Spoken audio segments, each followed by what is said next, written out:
Good evening, everyone. I am Mayor Treva Hodges, and I will be the moderator for this listening session tonight. Somebody's car alarm is going off. It might be me or my husband. Everybody push their buttons. Not me. It was somebody. It might have been me. It was you? Okay, all right, good. Thank you. First, I just want to say that it's a testament to your involvement in the community that you're here tonight, and I personally want to thank you for coming to this session to hear more about this proposed data center and receive the information. I think it shows that you're here with an open mind, and I appreciate that because that's what this is about, is answering some of the big questions that you all have had. This is going to be a very orderly listening session due to the size and the fact that we are live streaming this as well. We have 2 hours for this session because we do have to set up for another event. This is not the public hearing.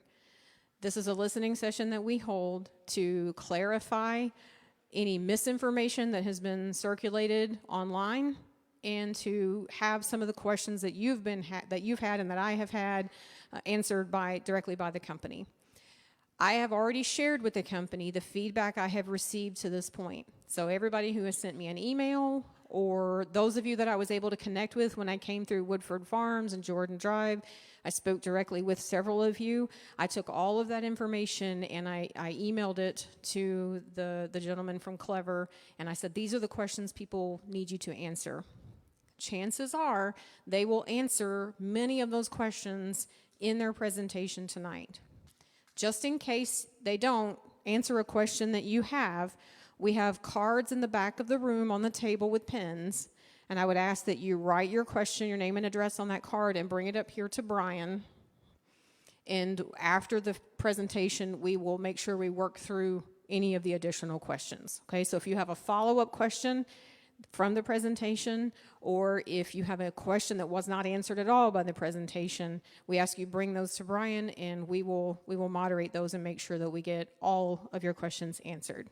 Okay? Are there any questions from you at this point about how this works tonight? Good deal. The board that makes the decision on this is not here. So this is not the public hearing. There will be a public hearing in July, and we're pretty certain that's going to be July 20th. I was just waiting on our building commissioner to verify that, but it looks like that's going to be July 20th. We will put that up on the city's page once everything is confirmed. And at that public hearing, we'll have it here at this building as well. That will be everyone's opportunity to make public comment to the board that makes this decision, okay? We have the information session so that you have all the information about the project so that you can shape your public comment based on that accurate information, okay? Again, thank you for being here. At this point, I'm going to turn the presentation over to the folks at QLEVR and the folks they brought along with them to answer your questions. And if you think of something that needs to be addressed, just feel free to go back anytime and grab one of those cards, fill it out, and bring it up here to Brian, and we'll put it in the stack and make sure that we address it, okay? Thank you. Thank you, Mayor, and thank you all for coming tonight. My name is Kevin Nordstrom, and I'm the president of QLEVR, the proposed project here of the small data center that we're proposing in your community. The players behind this project, like I said, I'm the president and owner, one of the owners of QLEVR. We are a developer based in Tampa, Florida. QLEVR was formed to build and develop these small, low-impact data centers across the country. A development partner of ours that is helping us with this project is T5 Data Centers. They're a national full-suite data center company headquartered and founded in Atlanta, Georgia. A typical tenant for this size facility and this type of facility would be a Fortune 50 technology company that would be U.S. based. They would commit to the facility for a very long term, a decade or longer, and they more than likely use local labor for all of their ongoing maintenance throughout the term of the lease. So what this project is and what this project isn't. What this project is a single-story, small, 55,000 square foot facility. There are no plans to increase the size of that facility once it's been built. 55,000 square feet will be the max footprint. We could have purchased, we are building facilities this size across the country, and we fit these facilities on about 6 acres. 55,000 square feet is roughly 1.25 acres. We purchased 12 acres for this project to further mitigate some of the concerns that you guys have had. What this facility is it's quiet and a utility-supported operation. It's very low traffic, very low impact use of land. It's going to be a 24/7 secured facility, and it's going to be designed to meet all or exceed all city, county, and national standards, including the Indiana Department of Environmental Management. Now, what this facility isn't is it's not a hyperscale campus. It's not a mega multi-building campus that you're seeing in the news. It's not a manufacturing or an industrial plant that will be making a ton of goods. It won't have any semi-truck traffic coming in and out, and it will actually have very minimal normal traffic. It's not a warehouse or a cold storage facility or a distribution facility. There won't be retail traffic of customers coming in and out regularly. And as we'll get into more in depth later, it's not a heavy water using facility either. It's very low impact from that standpoint. So what exactly are we building? This data center will use a max 5 megawatts. Now, the data centers you have been seeing in the news and around the country, those typically are 100 to 500 to a gigawatt of power. A gigawatt is 1,000 megawatts. Our facility will use a max of 5 megawatts. Like I said earlier, it is designed to be 55,000 square feet with no plans to expand. For reference, a Walmart supercenter is 180,000, roughly 180,000 square feet. This will be 55,000 square feet with no plans to expand. Once constructed, we plan to hire 10 to 15 full-time on-staff site people, and that will include security guards as well. We'll get into the water usage in detail, but we plan to use around 200 gallons a day, which is equivalent to a few single-family homes, 1 to 3 single-family homes. Like I said, this is going to be a monitored 24/7 with security that we're going to hire locally. We have a very robust landscaping plan that's further going to mitigate visual and any sound concerns. And a typical tenant would use this facility to service the region here and its residents. During construction, we anticipate this to take anywhere from 12 to 18 months. During that time, we estimate about 200 construction and trade jobs to be used to construct this facility. The direct investment into this facility, not including the purchase of the land, is around $90 million. I know there was another number floating around. That number included the price of the land and other costs. This is direct construction costs of about $90 million. And we would expect a tenant to invest about $100 million into a facility like this for all of the equipment that they would use, such as servers and chips and so on and so forth. We ran and employed a detailed tax study and an economic impact study of what this facility could generate for the city. First, we are not asking for any tax abatements or incentives from the city. We haven't explored it, nor do we need to explore it. We looked at some local comparable buildings in the area of similar size that are industrial and zoned accordingly. And we estimate that our tax base will be about 171 times of the average real estate tax parcel for a similar size facility in this area. But this tax revenue comes without the a ton of truck traffic, a ton of noise, so on and so forth. Like we said, this is going to generate about 10 to 15 permanent positions on site with average wage of anywhere from $60,000 to $110,000 per year. So the next slides, the next part of the presentation, we've invited our team of engineers and our team of specialists to go through the usage, water, power, noise, all those concerns that are usually raised and the concerns that you guys have raised. So I think starting up first, we're going to start with water with Tim. Sure. Well, good evening. Can everybody hear me okay? Good. Hi, I'm Tim. I'm a data center engineer. I've been designing data centers for a little over 25 years, pretty much all over the country. And one of the exciting things that we like to talk about in sessions like this is just kind of the evolution of the data center design and the water impact, right? I mean, I know that's, as the facilities are getting larger and larger as you read, water has always been a concern. And so when we started out doing data center design 25, 30 years ago, was kind of an open loop, water cooling tower design, so it was just evaporating water. Mainly it was like a commercial application. So a lot of your commercial buildings, retail buildings will have some sort of evaporative solution. As buildings got a little bit larger and more modular, mechanical solutions went to kind of like a DX solution, kind of like what your a compressor evaporator kind of design, which is not very efficient.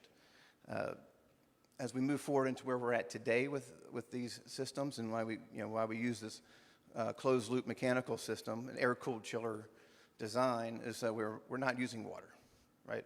Our goal here is to eliminate the need to constantly use water to cool. So what these systems are, and like we mentioned, the closed loop system, and we'll get into more detail about how that works. Our projects here in this facility with this system engaged is that the only water that's really being used at day-to-day operations is domestic. So it's janitorial, lavatory, kitchen, those type of applications. So that's where we talked around the 200 gallons per day. Given the head count that we talked about, that's really the water that's being used at this facility on a daily basis.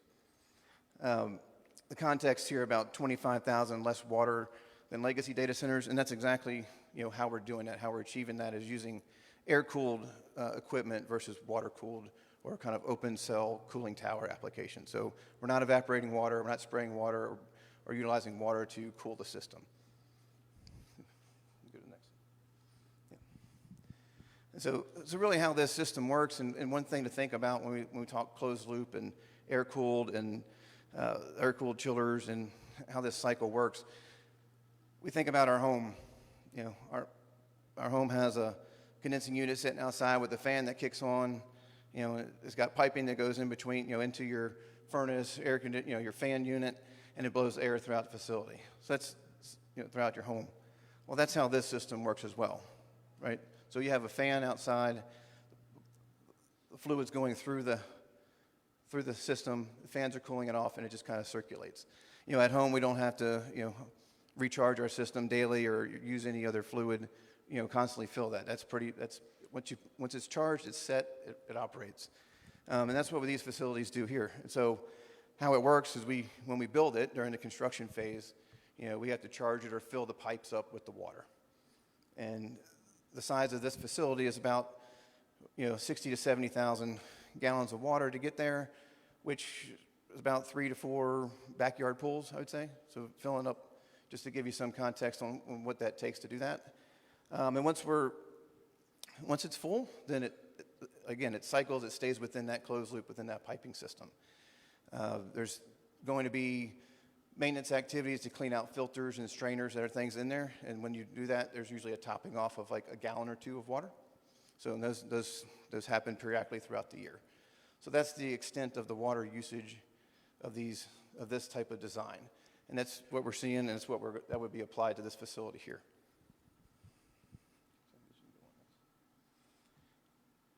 So the power side, and what this building, we could mention the 5 megawatt building.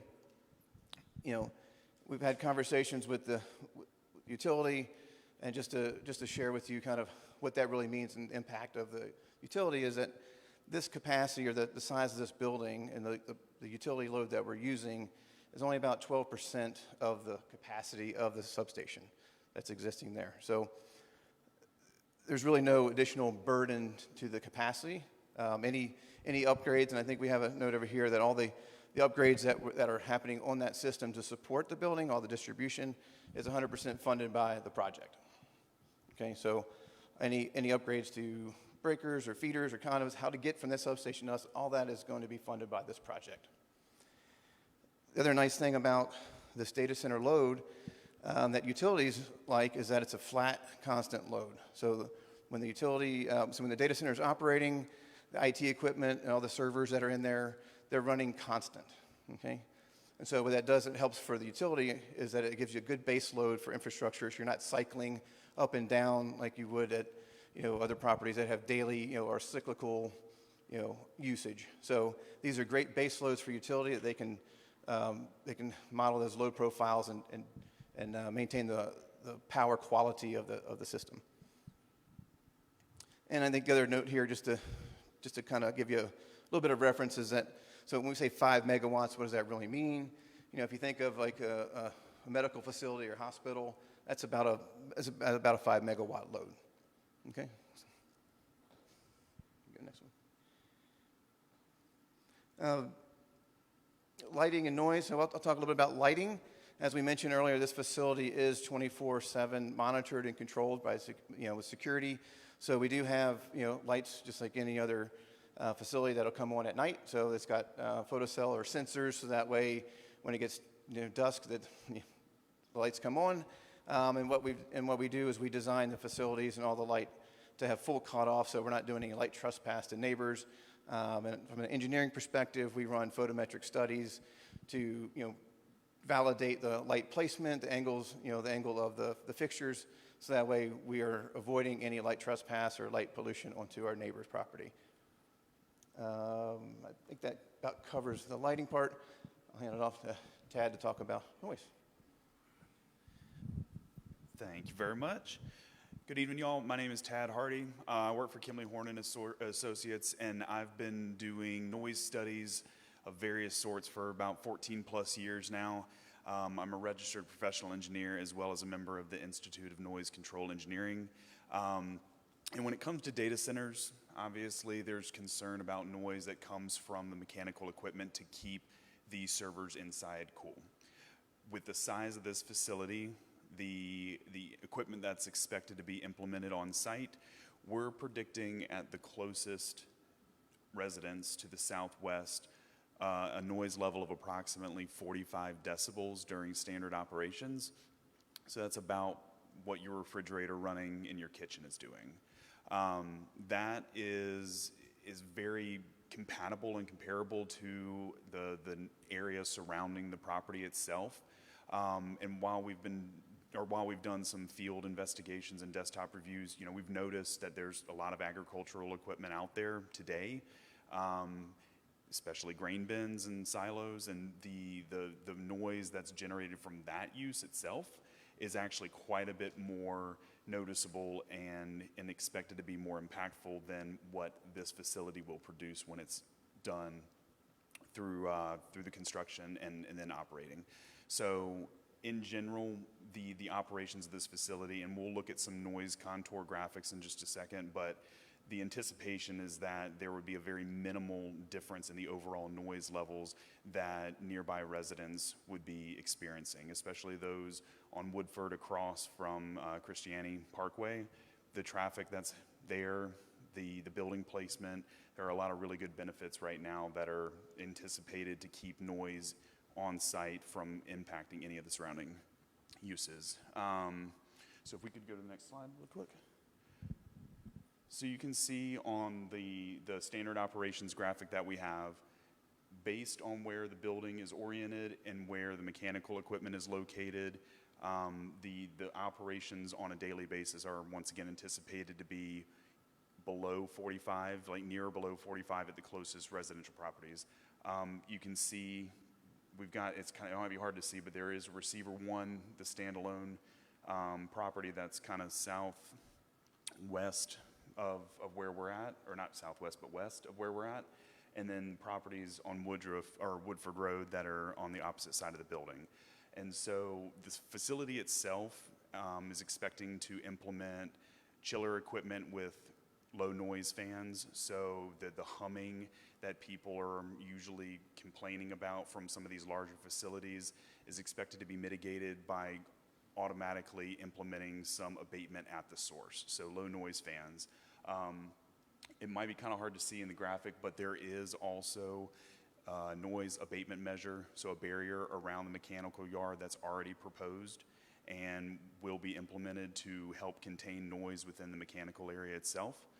And so, once again, overall, the operations are anticipated to be very comparable to what is experienced out there today. Now, we do have generators on site that do have to be tested on a monthly basis.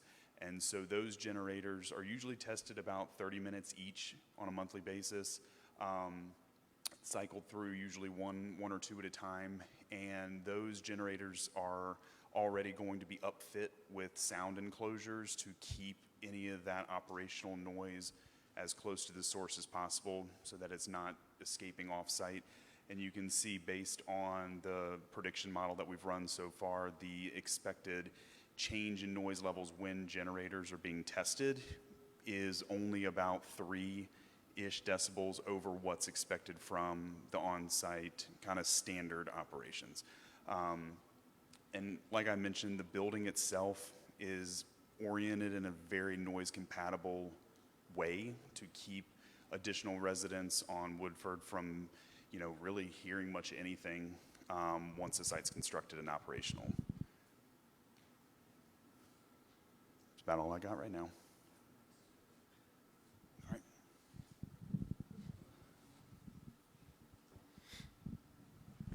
Good evening, everyone.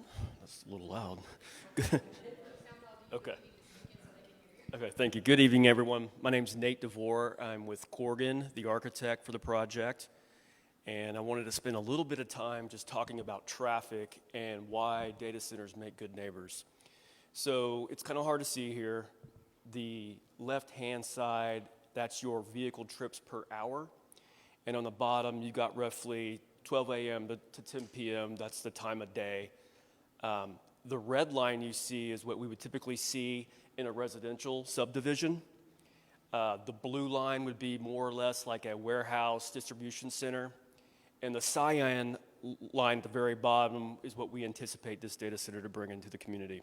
So roughly 20 trips, during the day versus at peak for residential, we're looking at, 275 versus in the evening time around 400. So not a lot of traffic coming in and out of this place on a daily basis. As previously mentioned, we have about 10 to 15 employees in the building each day. Now those can fluctuate depending on if they're night shifts or day shifts, but an overall very minimum amount of traffic scheduled for the site. And the site itself is a 24/7 operation. And so we do anticipate there's going to be remote monitoring, but overall minimal vehicle trips at night. Next slide. We wanted to spend a little bit of time, me being the architect, I kind of wanted to show what a rendering would look like for everyone here so you can get a sense of what the building's starting to feel like. We pulled a lot of color in from their surrounding properties, and that's what's really generated this pattern that you see here. The building itself is a single level, so one level. The peak of the building is going to be about 35 feet, and the eave is going to be about 30. So not a tall structure at all. What this does for us is a couple of things. You'll see in the next slide that we've pushed the building back away from the road a little bit, and we've allowed ourselves to really enhance the landscaping around the building to kind of provide a visual buffer, as well as providing some trees back to the community. The trees will also help with noise. although we're not fully counting on the trees for noise, but it's more of a visual buffer. The trees will be, in the landscaping, will be native drought resistant. So nothing that's going to use a lot of water. And again, the generous setbacks from the property line and the public streets will allow us to create more of that landscape buffer zone. And there will be no smokestacks, smoke emissions or anything like that once it's operational. So overall, just very modest. And in this image, you get to see kind of the setback of the building itself, some of our detention ponds that we have, that nice landscape buffer that's in front, kind of blocking the parking. And we did that intentionally. So we originally had this closer to the road, and we decided to push it back to provide some more of that landscape buffering. There's wider buffers too from the road to existing homes and other facilities. Overall, we really didn't need the 12 acres that it took to lay out this building, but we really only need about 6. But with the added acreage, it allows us to add more landscaping. And the site is currently zoned for industrial use, and it's been vacant for over 30 years. So we feel like this will be a great improvement.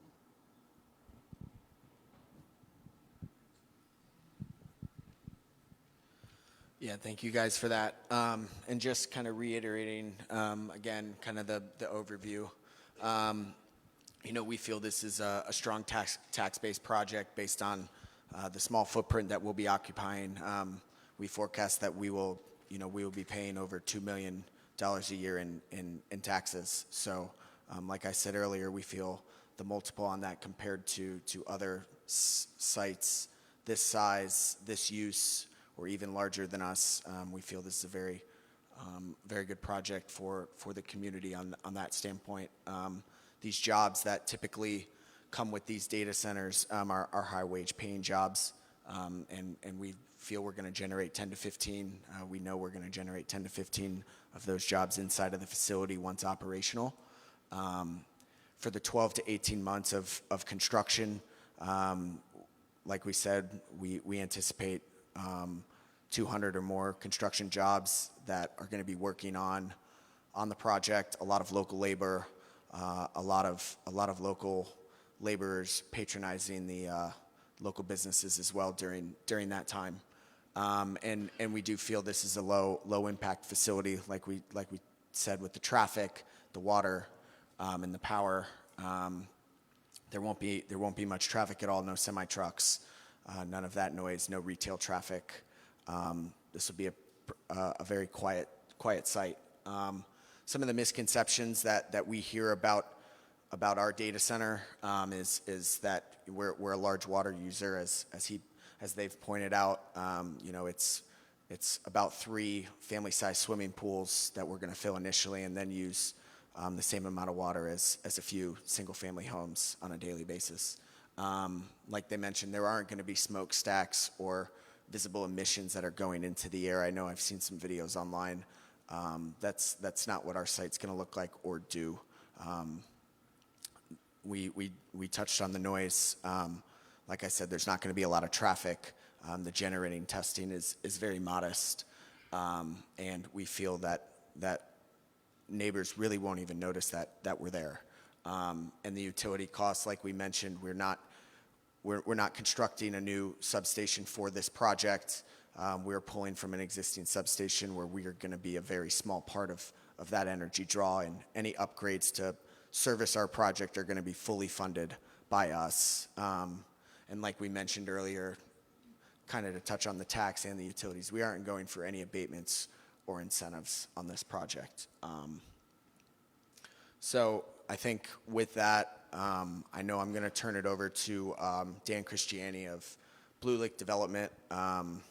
We have not signed an NDA with the city. We did not ask them to sign an NDA, but after purchasing land from Blue Lick, which is typical in any private real estate transaction, we did sign an NDA with Blue Lick, but we have asked them to come speak on behalf of the project.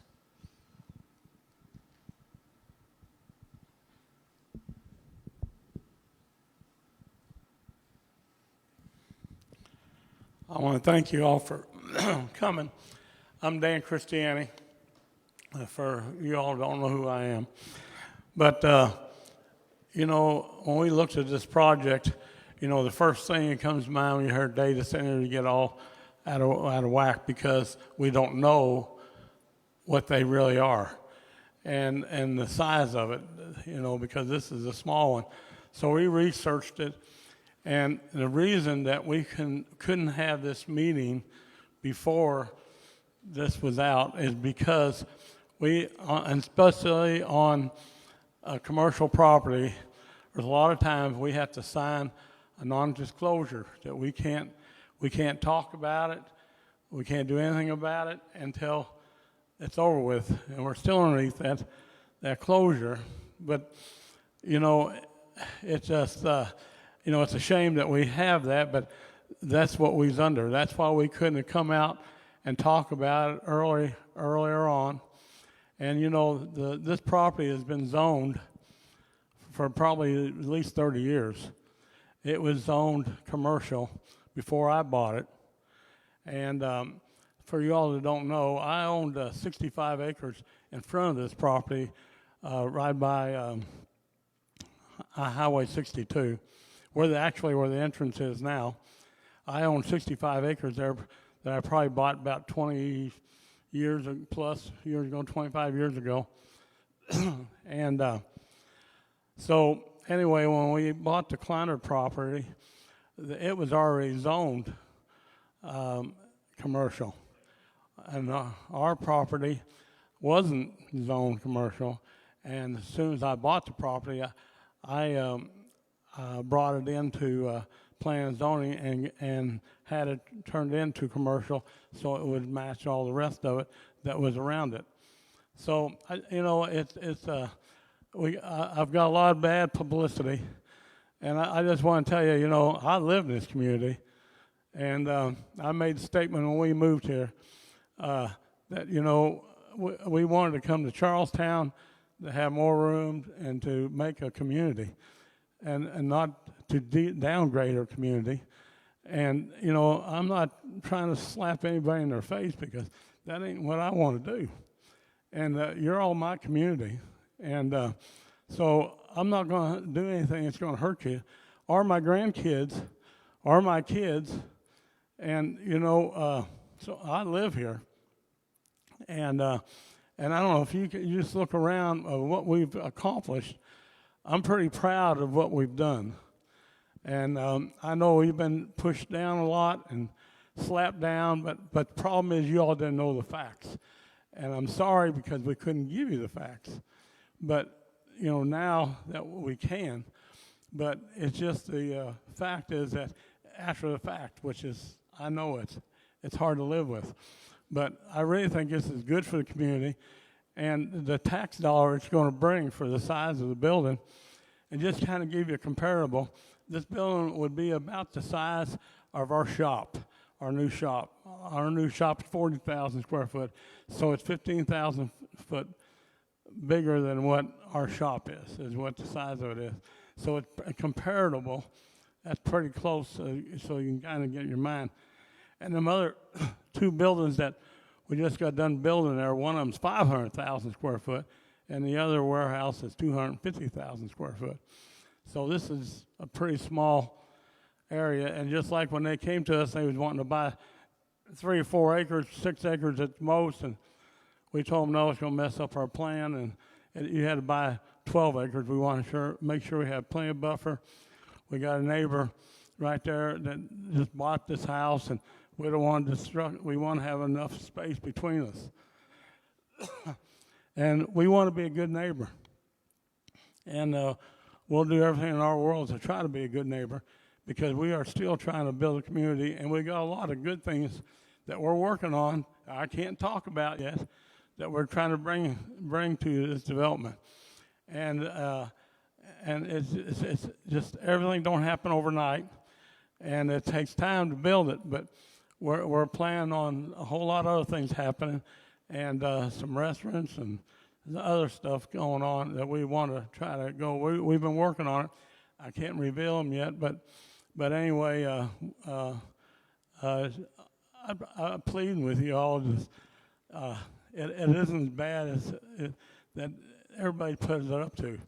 This particular one, you know, it doesn't use any water. The only water they're going to be using is for the restrooms, and that's all. And I just want to introduce our partners at Blue Lick, and you got Chris Jackson and Bill Sprigler, and these are my partners, and we bought this property from Dr. Kleinert, and it's just like, you know, we don't have a whole lot of money, so we've been struggling along to try to make everything happen, plus build our facility.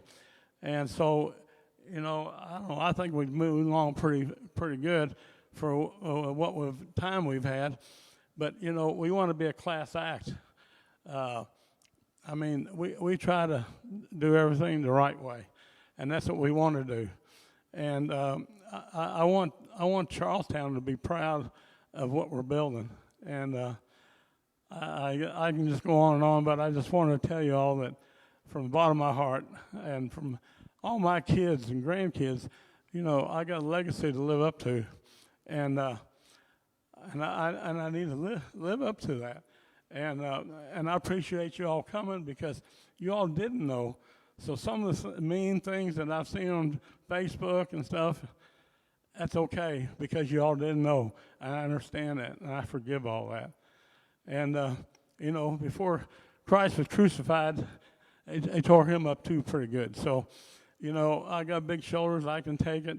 And I want to tell you that it's going to be a good thing for this community. And there again, I want to say thank you all for coming, and we need to answer all your questions. Thank you.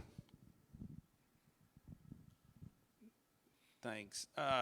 Like Dan said, Chris Jackson. Just wanted to clarify a couple things Dan said. And this property was zoned light industrial since I believe back in the 80s. When he bought the 5C property, he moved that to light industrial as well. When we redid it in a PUD, we moved we called it the 5C, the closer portion to 62 to commercial, and we left the zoning alone on the Kleiner property, where this is. I didn't tell Dan when we named the parkway Christianity Parkway. I didn't want to tell him about that because I felt like it was a vision he had years ago to put this whole deal together, and it's as a development partner, it's our partner is to make Dan proud of his parkway and his name, and we wanted a facility. We had opportunities for much larger data centers and other things. We didn't want to be involved with any of that. But this one felt like it was they requested 6 acres, and it was a large impact to the taxes.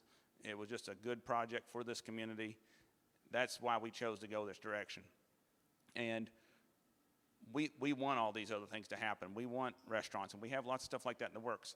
But all this stuff takes so much time, and there's so many obstacles to jump over, and that's what we're trying to do, is jump over these obstacles to get it there to have a good product and a good community. So just want to thank you all for your time, for coming. Appreciate it. I have a couple of questions up here that I've already received. If you have written a question, give it to Brian and he'll bring it over. Just hold them up and we'll collect them. Tubby can help grab those if you have additional questions. So if you guys will keep a microphone and keep it turned on, I'll ask the questions and you can give us your best answer. So again, I'll ask everybody and point out that if you needed to ask a question, there are papers in the back with pens. Write it down, give it to our guys, and come up, and we'll make sure all the questions get answered. We're just doing that to avoid any duplication of questions and keep order about the meeting. So one of the first questions was, why there? Why not go across Highway 62 in River Ridge? If you could address how you found the property, you might address that question. We found the property through a broker, and this was one that was proposed to us. And like we said, we only needed a very small parcel of land. This land, when we're identifying land, we look for, we don't like, especially us at QLEVR, we don't like to go through a rezoning process and throw a monkey wrench into any city process that a rezoning could do. So we look for land that is zoned, and we found this property with Blue Lick that was zoned, and data center is is a stated use in the zoning code. And like we said, there's a new substation that's servicing this area with ample power that we felt wouldn't be a strain on anybody. So this parcel to us made sense. It's not like we evaluated the other parcel. This one was presented to us, and it checked all of our boxes. So that's how we ended on this one. Okay. Are there any foreign investors or companies or foreign companies involved in this project? No, every player involved in this project is headquartered in the United States. I know if you look up, I can't remember what I saw, but it says a foreign-based entity. I believe that says foreign-based because it's not based in Indiana. Every player involved in this project is headquartered in the United States. Will the HVAC have make-up air during cooler weather? Yes, during the cool season, yeah, there'll be economization to allow for, to reduce the overall energy consumption. So yes, it'll take advantage of the cooler weather for sure. What will it sound like if all generators are running at the same time in the event of a power outage?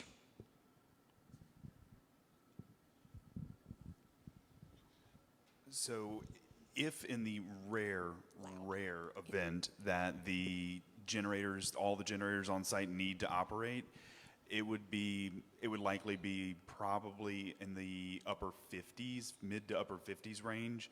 So once again, all of the generators are going to be upfit with sound reducing enclosures to keep that from becoming a problem. But once again, based on site selection and just the redundancy in the electrical grid in this area, the anticipation of a full-blown power outage that would result in all the generators running at once is a very, very small percentage. Follow up to that, would you build a dirt berm around to additionally silence the noise? That, to my knowledge, is something that is in the works of already being planned on site. At the time that we performed our analysis, though, we were trying to be very conservative, did not factor in additional abatements such as earthen berms and landscaping that is already expected. What about exhaust or environmental impact from the generators? Is that in relation to noise or air? I think the air quality, I'm assuming air quality. I'm assuming diesel generators, and so what's the air quality or impact? Every project of this sort is required to pass air permitting. We're working with ERM, who specializes on air permitting across the country. There's a national standard, and then governed standard here is IDEM. We have to have a full compliance with that process and that permitting. And will that also apply to buffering on High Jackson Road? Any buffering of noise, or like you showed on the line? I think that's what they're saying. So air permitting is one thing, and the noise is slightly different. Right. So then on the noise buffer. Yes, I can address that. So the noise buffer, there is a plan for a berm from the civil approach, right, where that kind of captures that left wing of the property. And in the front, instead of doing berms, we went with a landscape. And as was mentioned, the sound attenuation from these features have not been calculated in. So it's actually better than shown once that's actually factored in. But we are being very conservative to make sure these numbers reflect accurate. Okay. This is a question that I can answer. It says you purchased 12 acres. Is there a restriction for no future building?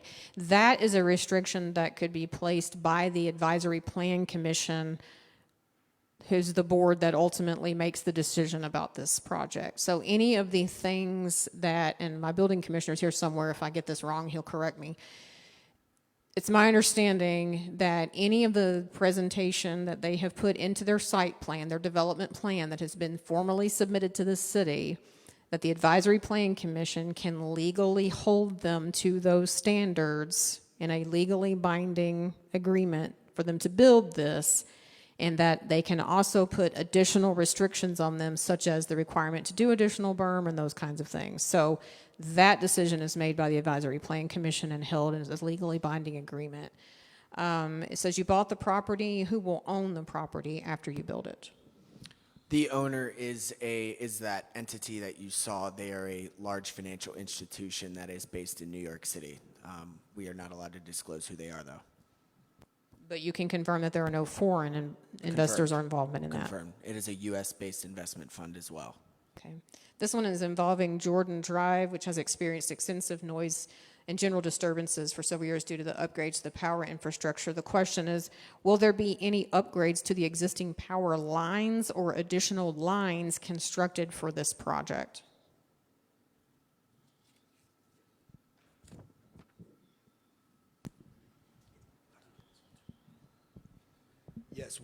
Yes, we're working on substation improvements, if you want to call it that, with our EMC in Hoosier, and it would require an independent feed to the site.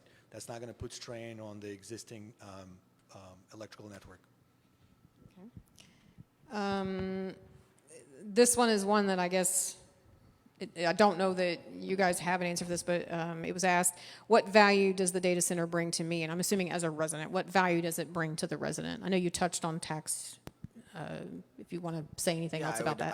I would just fall back on the tax revenue per, you could say per square foot, per acre. You could have at this size parcel, you could have a large manufacturing or industrial, logistics plant, and you're going to have trucks coming in and out, beeping their horns all hours of the night, delivering materials, or a manufacturing plant constructing whatever it is they do. A cold storage facility that nobody really thinks about, but they run the same infrastructure that we do, but they also incur the same, or they incur much higher traffic rates, especially with the semi trucks, and all those facilities pay a very, very small fraction of the tax that we plan to, and that we have forecasted that we're going to pay. So I would say it's a very, very high margin project for the city with very minimal impact. Do you have a tenant? It says, are you going to build without a tenant? Do you have a tenant? We are in final discussions with a tenant. The final question on this paper was, you're saying anticipated, and that implies that you don't know. So you're saying anticipated materials or anticipated this. Can you clarify your choice of the word anticipated on those kinds of things? Anticipated. Yeah, it just says you keep saying anticipated on projects. Do you really know the extent of the exact materials or the exact numbers that you're saying? Are these numbers exact numbers, or can you clarify your word choice with anticipated? Sorry. To be more specific, the exterior cladding that you saw in the renderings will be an insulated metal panel. This would not be something that you would normally see like in an agricultural setting. This is something you would see on a more high-end commercial grade type application. We use it a lot in healthcare. It's a nice system. It's aluminum with polyiso insulation in there that helps with thermal, and it also helps with noise. And the panel itself comes in a variety of different colors. The roof itself will be a standing seam metal roof, and those are roughly the materials that we have. The equipment yard will be screened with an acoustical louver that's about 12 inches wide to really cut back on the amount of noise that's coming off the equipment. And that's really the palette for material. And I think I want to clarify, I think we say anticipated a lot, but these are numbers and figures that we've all gathered from projects that all of us have worked on in the past. So although we can't give you an exact number, we can't say 198 construction jobs. These are, in our mind, very close to accurate figures that we're presenting. So I think that kind of touches on why we say anticipated. This question was already answered. The question was about if there were no plans to increase, why buy 12 acres? And I think that's been answered several times. You've answered that it was part of the parcel. Blue Lake Development has answered that they insisted that it be the 12 acres. So again, there's no indication of that. And so on discharge in the soil, you said no discharge of the soil is planned, but how often will the soil be tested for pollutants after it's built? Or can you guarantee that there will be no discharge into the soil?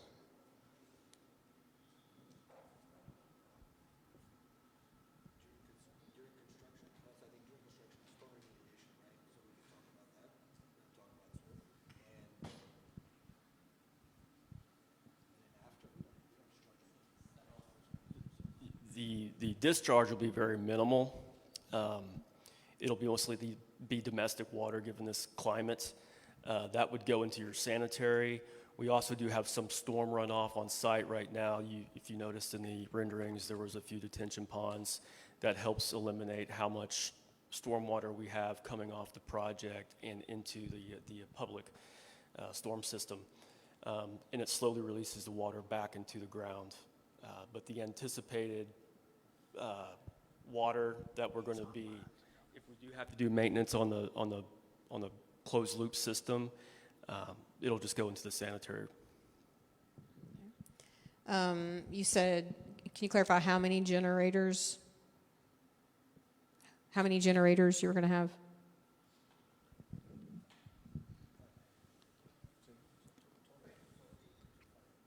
Yeah, the quantity of generators on site for this project would be 7 total generators. Are they housed within the building? They're housed in external of the building in weatherproof, sound attenuated enclosures, so you can walk in and service the equipment from inside the Total test time per month, considering that you're going to be staggering them as you test them? Yeah, I think the slide we had up there was a 30-minute test monthly as to start it up to make sure that the batteries are good and that you're burning the fuel doesn't sit there stagnant, and that you're anyway testing per manufacturer's requirements. Yeah, so 30 minutes per generator per month. Per generator per month. Yes. You mentioned you have other properties around the U.S. Would you be willing to say what cities and states these facilities in and how close they are to other residential areas?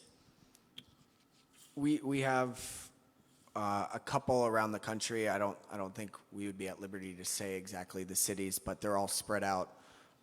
We have some in the Midwest, some out west, some in the South, and it's a mixed bag. We have some in industrial parks, and we have some very, very similar to this where it's in an industrial park next to a neighborhood, and it's what's prompted us, given the size of data centers that we develop at QLEVR, it's what's prompted us to put so much thought into how we position these on the parcel and what equipment we're going to use to mitigate as much noise as possible. Would you buy a home with this facility in your own backyard? I would. On-site jobs, where will the people for the jobs be hired from? I realize that you necessarily cannot guarantee they're from Charlestown, but is there a preference, or do you try to keep jobs local is the question? Yeah, we would hire locally as much as possible. The other two questions on this were what happens if the advisory board doesn't approve it? That is for the city that's a city legal question. And then how much tax money will it bring to Charlestown? The city has posted that's on the city's website. If you go to cityofcharlestown.com and go to government, and under agendas and minutes, under advisory plan commission for the meeting that was previously scheduled on June 8th, there are documents there that show the economic impact analysis, and that has already been run on what kind of tax revenue is expected to come for the city. And that's available there. We've already dealt with water runoff. Why not, if there's a third-party noise study being done, why not wait until any and all third-party impact studies are done? So is that already done, or are you in process with that? Can you clarify the third-party noise study? So it's about the third-party noise study. Is it being done now, or has it already been completed? And if it's not done now, then why not wait until it's done? So preliminarily, we have completed it. There will be refinements as site design adjustments are made, but in general, it is done.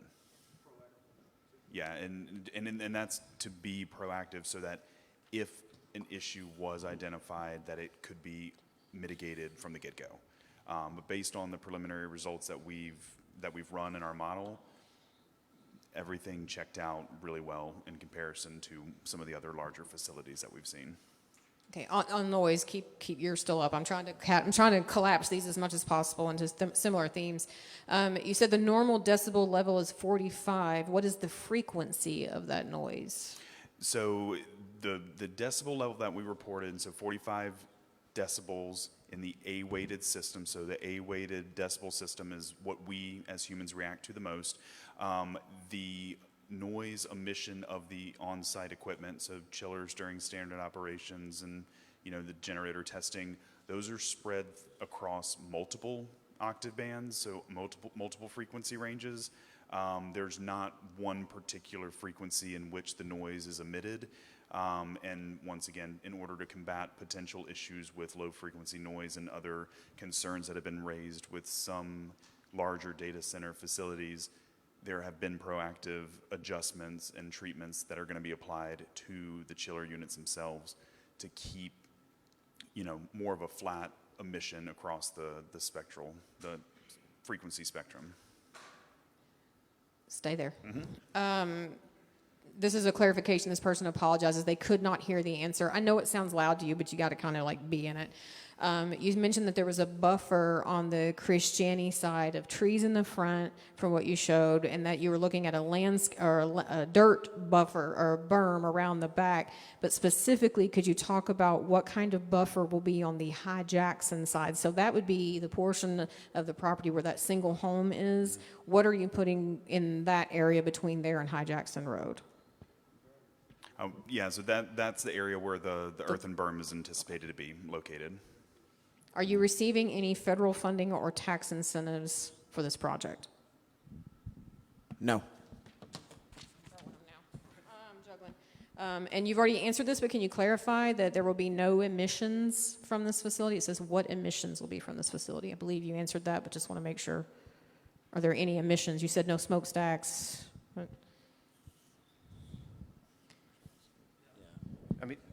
Yeah, just to be clear, I mean, when generators are operating, right, there's emissions that are coming out from the exhaust, and those will meet the local requirements. Like I said, we have air permitting, so any treatment or systems that'll support that will meet those requirements. Okay. Can you please explain why your documents that you gave the city that were published mention the city of Bend, Oregon, instead of Charlestown, Indiana? That was another site we were evaluating, another market, and that was just stale information that was supposed to be changed. A lot of these sites are our QLEVR's prototype, so the data centers we build across the country are all very similar. So a lot of this information holds true to any market that we evaluate. I realize that some of these were answered in your presentation, but I do know some people came in kind of late, so please bear with us. Can you clarify how long it will take to build to completion? We anticipate a construction timeline of 12 to 18 months. This question is really more for our building commissioner, as far as what measures are available should the decibel level be a problem for residents, or if they are higher than estimated levels. And that would be a code enforcement issue, correct? So there would be potentially warnings that went out, fines that were issued, and that would be a legal process the city would go through. The city would be the enforcement to hold them to that standard. Is that correct, Tony? What type or amount of heat waste will be generated, and what is the range of the heat island?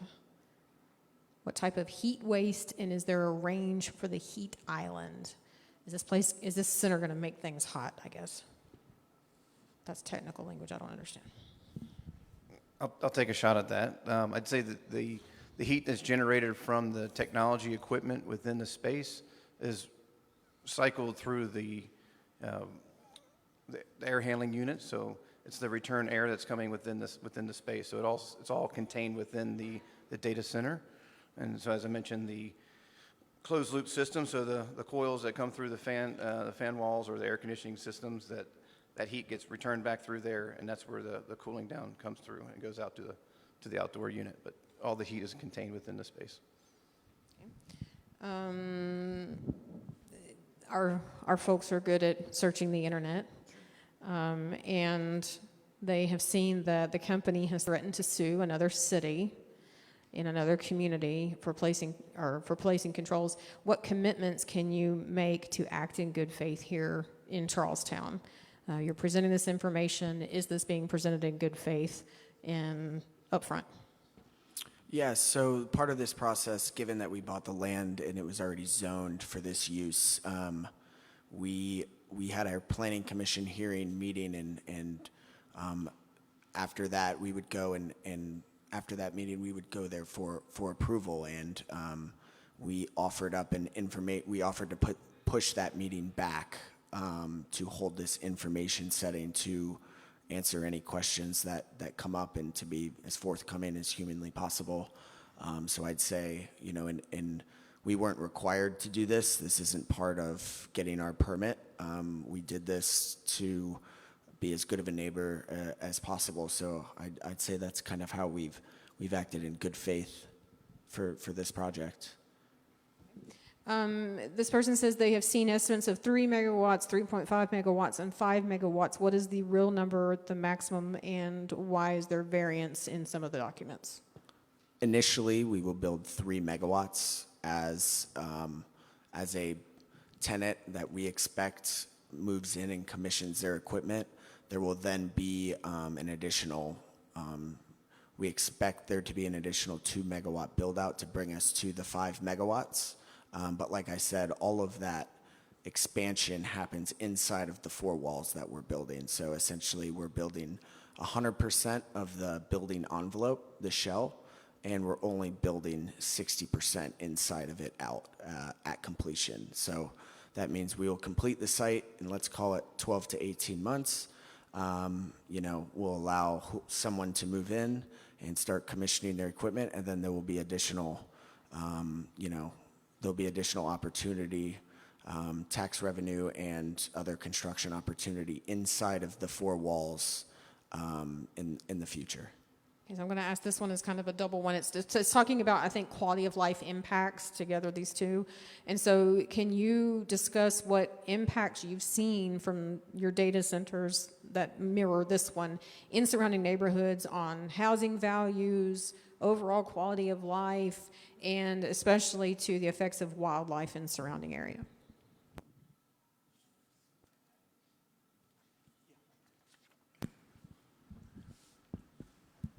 Yeah, I'll take this one. Can you repeat the question one more time so I can Sure. go So line by it's line? addressing overall quality of life. So can you address similar data centers that you guys have constructed?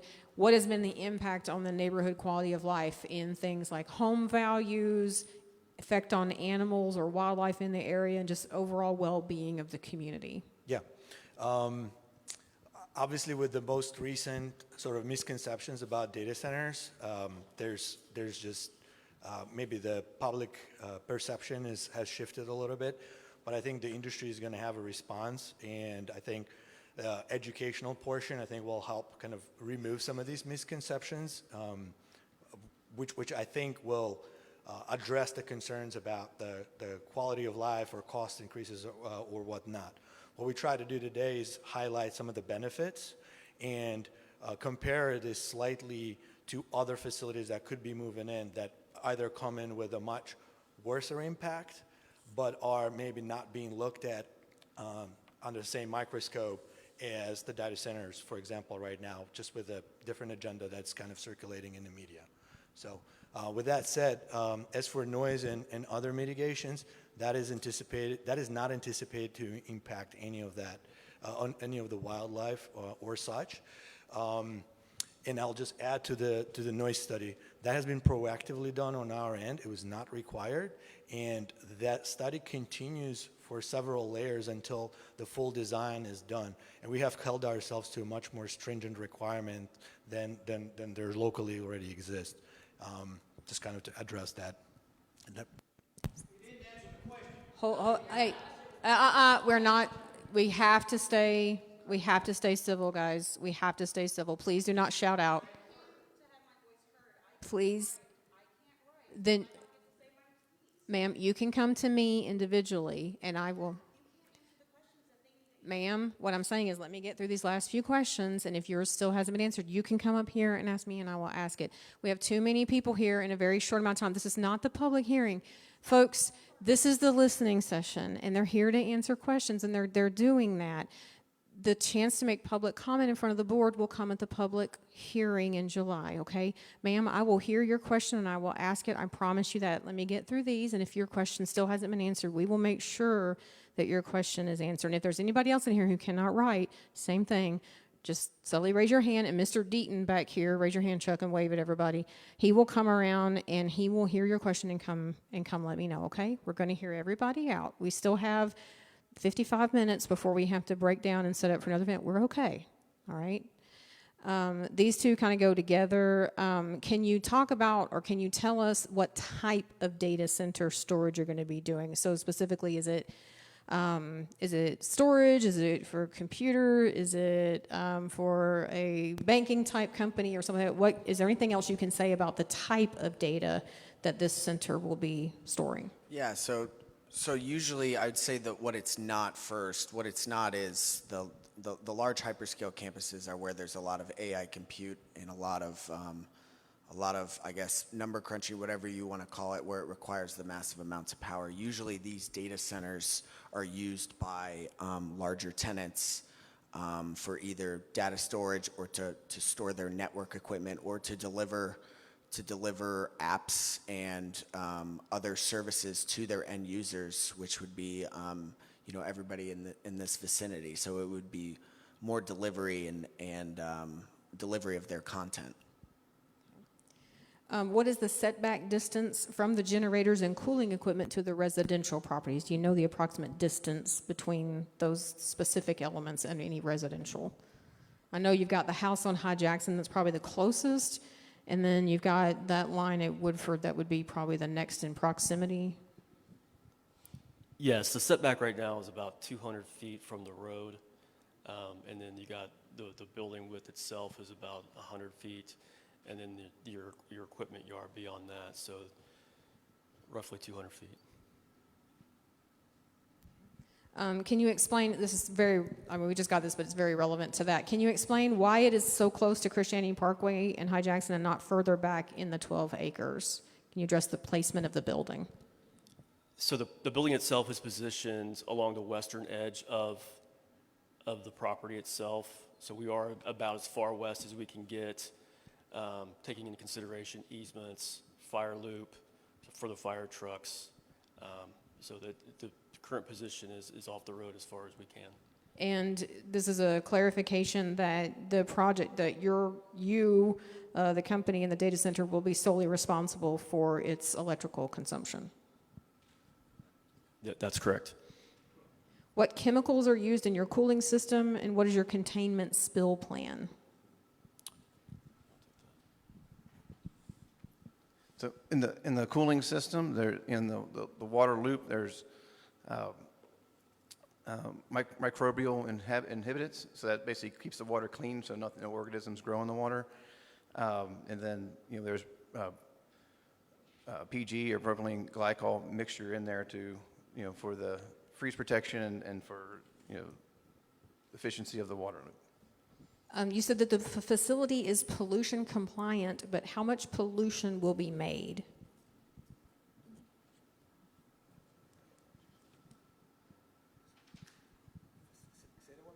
You said the facility is compliant with pollutant metrics, or is compliant, but what amount of pollution does this facility make?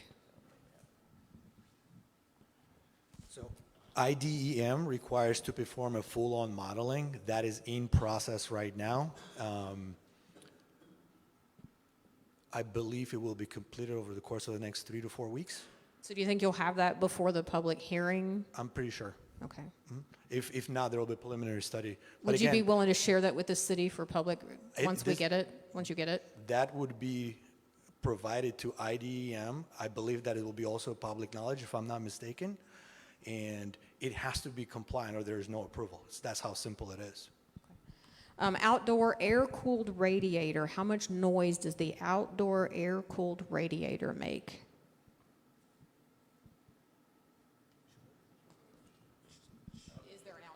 Is there an outdoor air-cooled radiator? And if so, how much noise does it make? I'm assuming that's in reference to the chiller units that are then used to cool the interior equipment.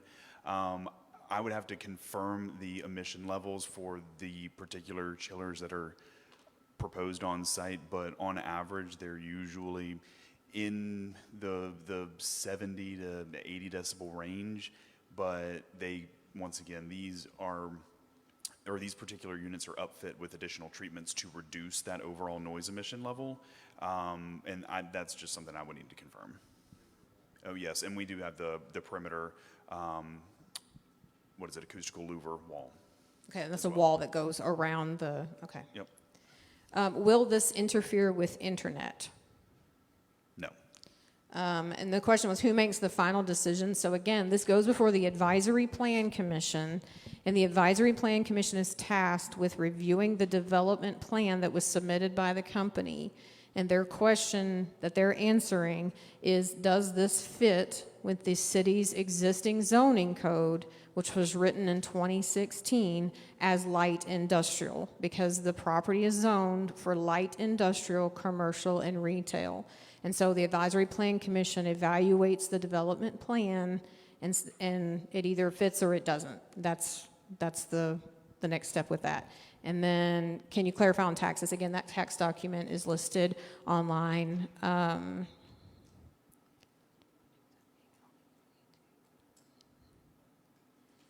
Are you willing to be held to the standard legally of no more than 7, I'm guessing that's megawatts, and 300 gallons of water daily? Or do you expect to go over that?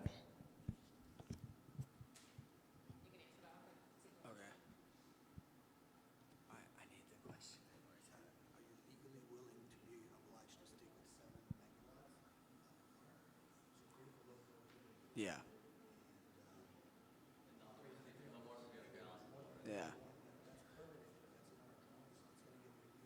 Yeah. All of those metrics are in our permit set. So we would be required to be held to those, and additionally in our design, once we pull the full electrical load that we've been telling you guys, our design does not allow for any more. A building would be fully expanded. So I'm sorry, to clarify what you're saying, are you saying that the design that you're getting the site approval for, that you're requesting the site approval for, physically will not allow you to exceed 5 megawatts of power? Of usable load, yes. Inside of the facility, yes. And you're not planning on expanding outside of that? No. Okay. Do you plan to do any blasting at this site for your construction process? Do you anticipate having to blast at the site for construction? Final call for questions. If anybody has any other remaining questions, either raise your hand and I'll come to you if you need me to, or if you can turn that in, go ahead and get that turned into us. So in regards to blasting, during the geotech revaluation, there was 2 areas identified that did have some rock. So there will be some blasting, but again, it's depending what you're calling blasting, right? There's different scales to that.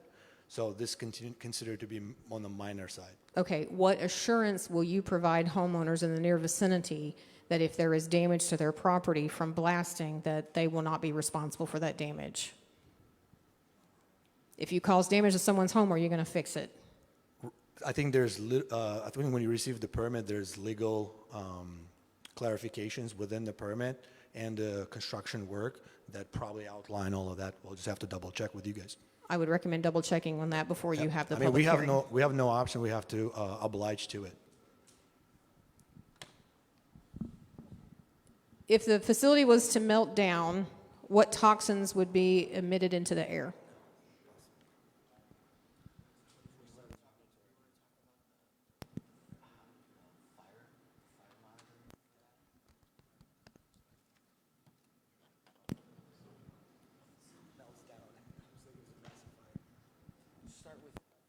Yeah, you said, okay, so let me help clarify, I think. And if whoever wrote that question, if I'm wrong, raise your hand and tell me if I'm wrong with the clarification. So you've said that you're going to have on-site monitoring for heat and fire risk. Yes. What happens if that monitoring fails and you have a massive fire, or what happens? What is your step? What do you do to mitigate that if the heat starts going up? So was that what you had in mind, sir? Gotcha. Okay. Yes, great question. So first of all, this is a very high quality and high level equipment in this facility. Like it was listed, there's a ton of money is being invested both on the exterior and the interior of this facility. So it's highly monitored 24/7. There is operations team that's there 24/7. There is amount of sensors in these facilities is ridiculous. Everything is monitored and being tracked. So for something like that to occur, there has to be complete negligence. And then this is not the type of facility that something like that would occur. Yeah, so the fire system, there is a fire system throughout the entire building and facility. There is a fire loop on the perimeter that was mentioned earlier. The fire department has to do a full review and evaluation of this during the permit and pre-app. So when we did our pre-application meeting, we've had all of these conversations with the municipality. Okay, so have you already reached out to the fire? I'm just following up now on my own because I just want to follow up on this question. Yeah. So have you had a conversation with the fire department at this point, or at what point are you going to have that conversation to make sure they have the ability to address this facility and keep the community safe? Yes, we had that conversation previously during our pre-app meeting, which happened in February. Now, permit-wise, that has to be reviewed and approved. I don't know if you guys have a third party doing that review or approval, but the fire department is typically involved. So that'll go closely. through the permitting Correct. process. Okay. Typically, the second question is, we got batteries in the building, well, that lithium or anything of that sort, there's a pre-action system in place, and there's only a certain amount of batteries that is self-containing that exposure, if there is any. Again, What type of fire suppression will be installed? pre-action system, right? Can you explain what that is for people who are not engineers, like me? Sure. So the critical areas are areas where there's the IT or infrastructure or even electrical rooms or anything where there's sensitive equipment. We call that we would put in a double interlock. Let me stand up. A double interlock pre-action system. So what that means is that the pipes are dry. So that way there's no water over top of the equipment, and it takes 2 events to actually release water to do that. And so that's very common. We have high sensitive smoke detection, so it's air sampling, so it's always sampling the air to make sure that there's no circuit boards or anything smoldering. It'll sense that before it does any type of discharge. But there's a pre-action system over all the sensitive areas, and then we'll have a wet system, so there's water in the pipes normally over corridors or admin spaces or where there's public spaces, and then usually there's a dry pipe system in like loading docks or wherever there's subject to freezing. But did I answer the question? Does that? So we have live streamed this presentation, and unfortunately it's kind of hard to read if you're physically, some of the writing is very small. Will you be willing to send our media director a copy of this presentation to post separately on our website so that people can pull up the actual presentation? Great. And then finally, I'm going to address this last question, this final question, but I'm going to address the meat of it in a little bit of a different way. There's an issue of trust here. And on this, I'm speaking in my position as a resident of our community and as a mayor who cares deeply about making sure that our folks are heard. And we are a very small community. Kevin, you and I spoke a couple of days ago preparing for tonight and talking about what this would look like.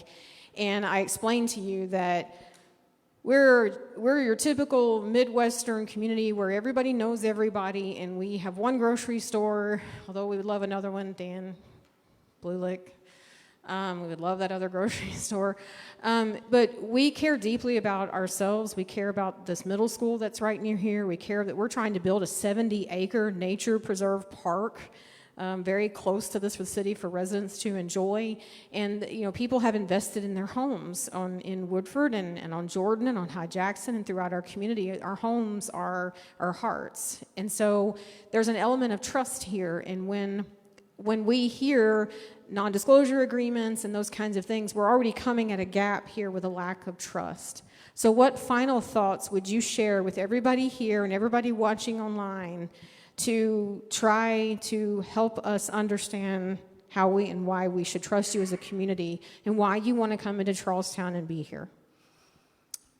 Yeah, I'll start, and if anybody else wants to jump in, feel free. But I'd say, kind of like I mentioned prior, I think our planning commission hearing was originally scheduled before this meeting, if I remember correctly, or it was today. So given that we were zoned already, we could have went to the planning commission hearing and fully intended to move forward with this project. But when we heard about the opposition and some of the concerns, we agreed to, and without any adjustment to the agreement or any adjustment to this meeting or this form, we agreed to a public hearing session, and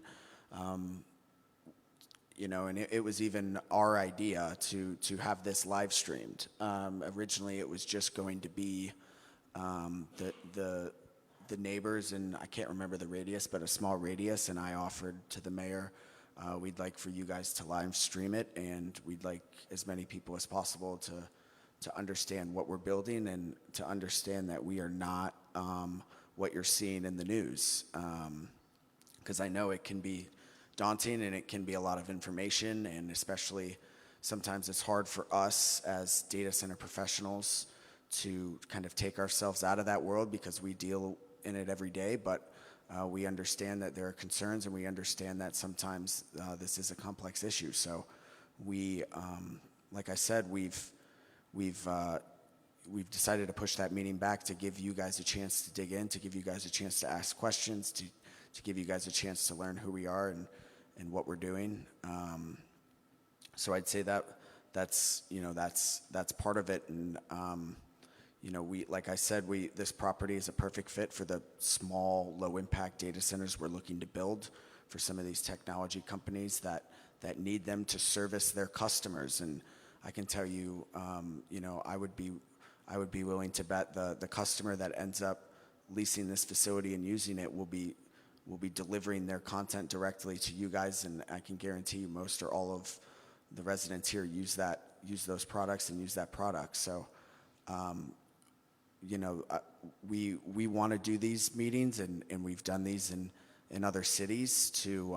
We don't, like I said, we do not have a non-disclosure with the city. We did not require a non-disclosure agreement with the mayor or with the City of Charlestown, like most data center developers are doing.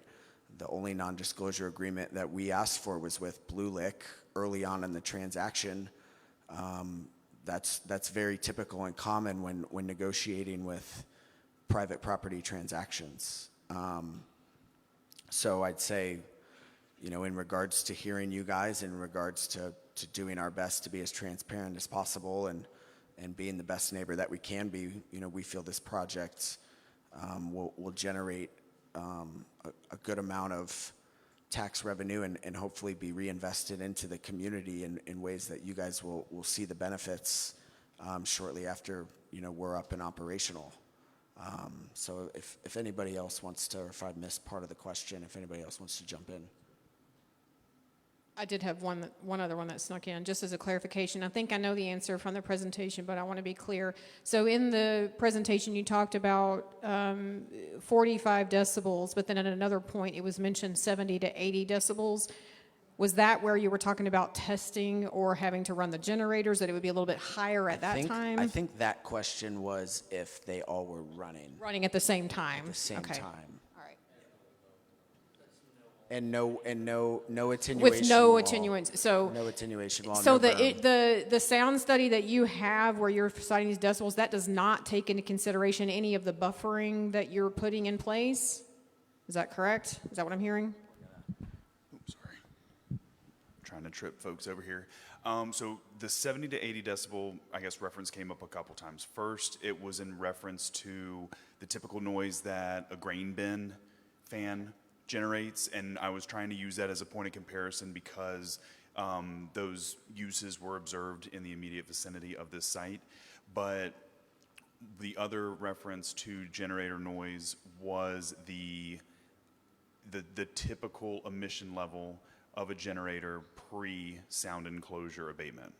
Our study did include the known attenuation right now, which is the acoustical louvered wall around the mechanical yard, and then we analyzed the standard, day-to-day operations with chiller units running, as well as the testing kind of maintenance scenario where you would have a generator unit running going through the testing phase. Okay, thank you.